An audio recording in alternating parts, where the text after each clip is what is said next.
So this is Jose Hernandez here at CSM Fitness, and today we decided to do something a little bit different. Where we're actually going to do like a question and answers between my wonderful son Jose Jr. And me. So basically, we put out an Instagram message yesterday, just asking people to ask us questions, and we came up with some questions. So, what did you come up with? Okay, number one, what is the difference between commercial and home equipment? It's very basic. All right. Difference between commercial and home equipment. So for the most part, is a commercial unit is meant to be in a commercial facility, pretty simple, but it's actually built beefier, bigger, stronger. It's not meant to be a consumer products. You're going to notice weigh about half the probably about half of what a commercial model actually weighs, and that's just because it's actually built stronger. So yeah, I mean, I think that's probably the biggest difference. Yeah. Okay, number two, how long does commercial gym equipment usually last? That's a good one. So commercial gym equipment could actually last a lifetime, if I'm being honest with you. Like if I've seen pieces of strength that are like 40 years old that are still in gyms being actively used. So as far as like strength equipment goes, I would say a lifetime. I mean, those things, as long as you maintain them, it's just steel. It'll last forever. Maybe you'll have to replace some belts or some cables, yeah, here and there. But that's about that. Now, the cardio equipment, it really depends on the wear and tear and the maintenance. So that's a little bit harder to say, but generally in a home, I could say a commercial piece of equipment will last a lifetime, but in a gym, it can last, depending on the maintenance, 3 to 10 years. I've seen some gyms go 12 years on some stuff, maybe even more, but it really does come down to maintenance. Um, what's the funniest thing that's happened during an installation? It doesn't have to be the funniest thing because, like, realistically, it's going to be hard for you to think of that on the spot. But The funniest thing I've ever what's had something you can remember that is that funny? I can remember, I man, the funniest thing. I had a guy. This is gonna sound crazy. We're taking up a functional trainer up a flight of stairs in New York City. Um, this is a long time ago. It was a free motion functional trainer. If anybody knows what this is, it's super big, super heavy, hard to like handle. And we were carrying it up a flight of stairs with what's called a stair crawler. And the battery died for the stair crawler, and one of the guys was holding on to the machine, and it started to tip. But the machine is so heavy, it slung. He kept holding on to it. It actually picked him up and slungshot him onto the roof of the stairs. It was his head left a dent, and the machine left a dent on the top of the roof of the actual stairway. I thought it was dangerous, but it was pretty funny at the time. I did not know that. Yeah. Um, why downgrade from a bigger warehouse to a smaller one? We downgraded for reasons. We felt like it actually forces us to do work faster when we have a smaller warehouse. That's one thing. We felt like a lot of the space is being wasted. Another thing is that our business model has really changed. So we stock a lot of stuff for short periods of time, and then we kind of buy it and sell it, buy it and sell it. And money savings. I mean, who the hell doesn't want to save a couple of bucks? So that's another one. Does the delivery part of the job get tiring? Oh yeah, that's the hardest part of this whole job. I could sell somebody a piece of this. I could sell you a piece of equipment, but getting it to you, Getting it setting to it you. up, carrying up a flight of stairs, down a flight of stairs, Through getting the it door. fully assembled, through the door. You don't even think about the door. Yeah. It's probably the hardest part of this job. I don't care what anybody says. It's the hardest part of this job physically. It could really take a toll on you. That's where most injuries happen. It's the biggest battle we fight on a day-to-day basis, as far as making sure that we're meeting people's expectations, and it is the hardest. Branching off of that, how can we as a small crew move an entire gym? That is really simple. That comes down to, I mean, come on, it's me. It's your dad. So it comes down to really to just experience. You know, like Yeah. I could go into a building and know exactly what kind of equipment I'm going to need in order to move it, how long it's going to take. Just by walking in, I could tell you, you know, an approximate amount of time it will take me to actually do the job. And it, again, it takes its toll, but you know, that's really just comes down to experience. And the equipment that we bring. Yeah.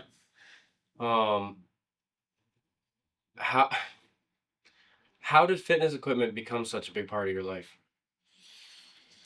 I needed a job, and that's really what it came down to. I really no, to be no, I mean to be honest, I liked I got hurt at work delivering fitness equipment when I was 19 years old, and I had a friend of mine, actually my younger brother, not my friend, told me, Jose, you need to get stronger. You need to work out. Otherwise, I don't know how you're going to be able to keep moving this stuff. And I started going to gyms and I started training and it became a really big, important part of my life. And I just love the industry. So there you go. What is the hardest piece of equipment that we move and install? The hardest, oh man. You know what? The Star Trek that thing? Star Trek. Versa, whatever. The Versa Strider. Oh, the Star Trek Versa Strider. Yeah. It weighs about 600 pounds. It's so big. You can't do anything with that damn thing. It's a I don't know. It's super expensive. So this Versus Strider probably is one of them. As far as strength equipment goes, probably that functional trainer I'm talking about, the for free motion functional trainer is really hard to move. But for the most part, we're good. We're good at moving pretty much anything else, really. yeah. I'd Oh, say the some things tend to take more time to move. You know what? The Stairmaster's a new one, the Tenjis. Oh yeah. Remember we carried them up the gym in Weymouth? Were you Yeah. there? Yeah. Did I have to put that, take the bottom cover off? Yeah. To get, yeah. The Stairmaster Tenji is also very, very heavy. And yeah, I don't know. What's the name of the one that the football players run on? Like the one where you don't The Woodway? Woodway. Yeah. Oh, the Woodway. Those are Oh really yeah, hard. Woodway treadmills are also tough. You can't really break them apart other Yeah. than just taking the top off. So There you go. everything else just comes down to That's it. What else you got? how do you figure out the right layout for a gym space? So you gotta kind of go with the flow of the building and the space itself. So like I'll go off of doorways and windows, right? For the most part, that's how I start my process when I'm trying to lay out a gym. Then I'm looking for bare walls with no with no interruption, like long big walls.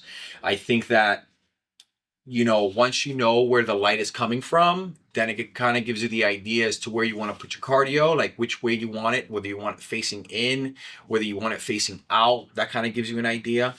The lighting is important too. So if it's dimly lit, you kind of want to make sure you're taking advantage of the light. So you want to try to place certain machines in front of the light. So really it comes down to entryways and Where your mirrors are. well, I mean, the windows are going to tell me where the mirrors are going to go because I always kind of want some shine on the mirrors from the windows. So I'm going to go the opposite of it. So that's a part of it. But for the most part, I go by doorways, windows, and big bare walls.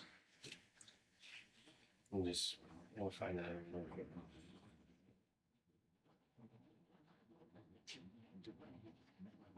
So yeah, so this is interesting. This is a cool little like segment. What is? This is cool. I don't mind doing this, answering questions. Actually, I hate just talking. So Yeah. you just give me some questions, I could really come up with some stuff. Let me fix my thing here. So you're a lot of questions. I have a lot of questions, but I'm trying to think of one that's like more like because I thought of some good ones just now, Mm-hmm. Those are some good ones. but I don't know if I have much more.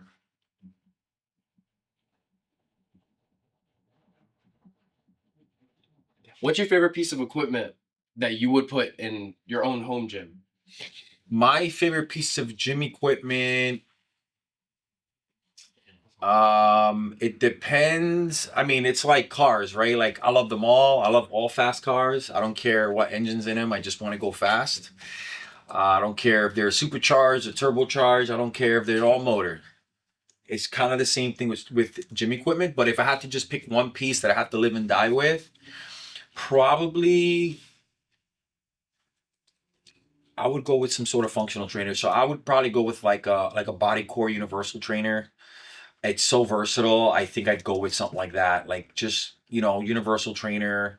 Um, that's just me from my own personal home. Now if I were picking a line of equipment for a gym, I would probably go a whole different route. But if I'm talking just for home, I'm gonna go with something like that, like a universal trainer.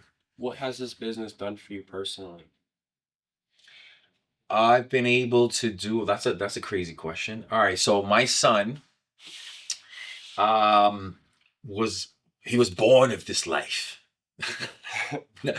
So he's actually I've been working longer doing this than he's been alive. So he's been around it all his life, and I think that it's been able to provide. So if you don't know my background, I come from the Bronx. It's a rough. I had a really rough upbringing, I should say. So this job, which became my career, actually got me out of a lot of trouble that I was in at the time because it kept me busy. Just because of how busy it was. I remember it was the first busy season I've ever been through, where I was working 60 hours a week, and I had an opportunity to make something of it.